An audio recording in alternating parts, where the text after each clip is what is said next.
નમસ્કાર દર્શક મિત્રો, મિસ્ટર ગુજરાત ન્યૂઝમાં આપનું સ્વાગત છે। ભાજપના ધારાસભ્ય અરવિંદ લાડાણીના ગુજ કોમાસોલ પર ગોલમાલના આક્ષેપ। જૂનાગઢ જિલ્લામાં મગફળીની ખરીદીમાં ગોલમાલના આક્ષેપ।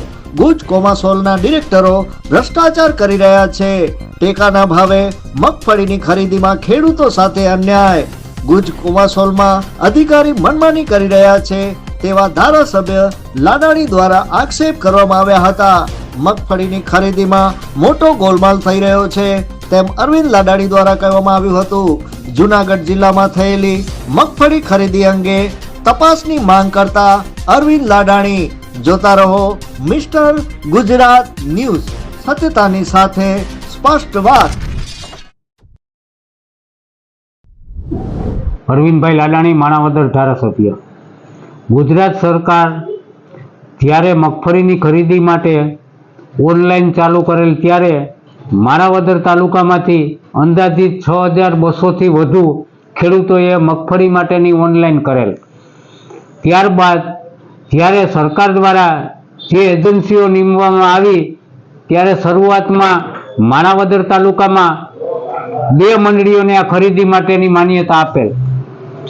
ત્યારબાદ આ ખરીદી બારદાનને કારણે ધીમી ચાલતા અમોએ સરકારશ્રીમાં રજૂઆત કરી અને વધારાની 2 મંડળી ચાલુ કરવાની માગણી કરેલ, જે સરકારે મંજૂર રાખી અને માણાવદર તાલુકામાં કુલ 4 સંસ્થાઓ મારફત મગફળીની ખરીદી ચાલુ કરેલ હતી।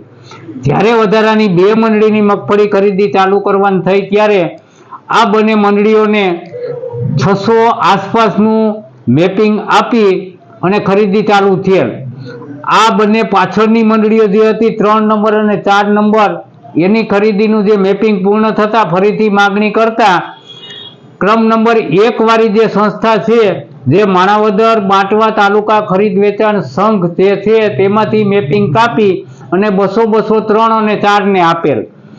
જે 2 નંબરની મંડળી જે છે, જે સંસ્થા ખરીદ કરે છે, આ ક્યાંક ને ક્યાંક ગુજકો માસોલના ડિરેક્ટરના સગાવાલાની મંડળી હોય। આ ગુજકો માસોલના તમામ ચેનલના અધિકારીઓ જિલ્લાથી માંડી અને અમદાવાદ સુધીના તમામ કિનાખોરી રાખી અને જૂનાગઢ જિલ્લાની અંદર ભયંકર ભ્રષ્ટાચાર કરે અને કિનાખોરી। આ ગુજકો માસોલના જે અધિકારીઓ છે એમાં સુથાર સાહેબથી માંડી અને નીચે સુધીના તમામ અહીંયા જેનો ગ્રેડર હોય એ પણ એનું ધાર્યું કરે। ક્યાંક ને ક્યાંક ખૂબ મોટા ભ્રષ્ટાચાર, નબળી માંડવીની ખરીદી માટે પણ પૈસાના વહીવટ કરવાની લાગણી અને માગણી પણ કરે છે। આ ગુજકો માસોલના જે ભાઈ નરેન્દ્રસિંહ પરમાર કરીને જે ત્યાં બેસે છે એ એટલા બધા તોસડાઈ ભરા ફોન કરે, ભાઈ ફોન ઉપાડતા નથી ને વર્તન કરે છે। આવું કહે છે કે ભાઈ રાઘવજીભાઈના પીએસ કે ધારાસભ્ય શું વારંવાર ખોટા ફોન કરે, અમે ગુજકો માસોલ વાળા અમારું ધાર્યું જ કરશું, કોને મગફળીની ખરીદી આપવી, બારદાન સપ્લાય કરવા એ અમારી રીતે જ કરશું।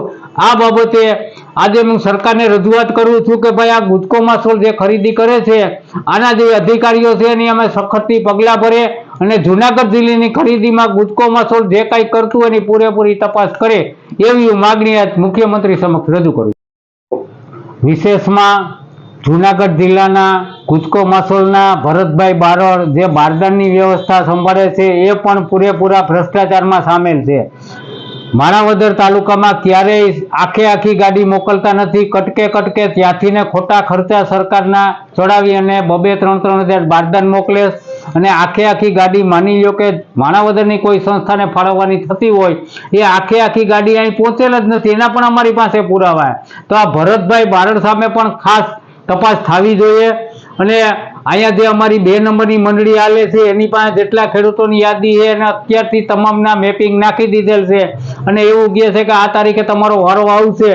એની પાસે આજની તારીખે 40,000 ઉપર બારદાનનો સ્ટોક છે અને 1 નંબરમાં ઘણા દિવસથી આ ખરીદી બંધ છે, તો ન્યા બારદાનનું ફાળવણું કેમ નથી થતું આ પણ તપાસનો વિષય છે। આ નરેન્દ્રભાઈ બારડ જે છે, ભાઈ ભરતભાઈ બારડ ક્યાંક ને ક્યાંક આમાં પણ સંડોવાયેલ છે, આની સામે પણ સરકાર પૂરી તપાસ કરે એવી મારી માગણી છે।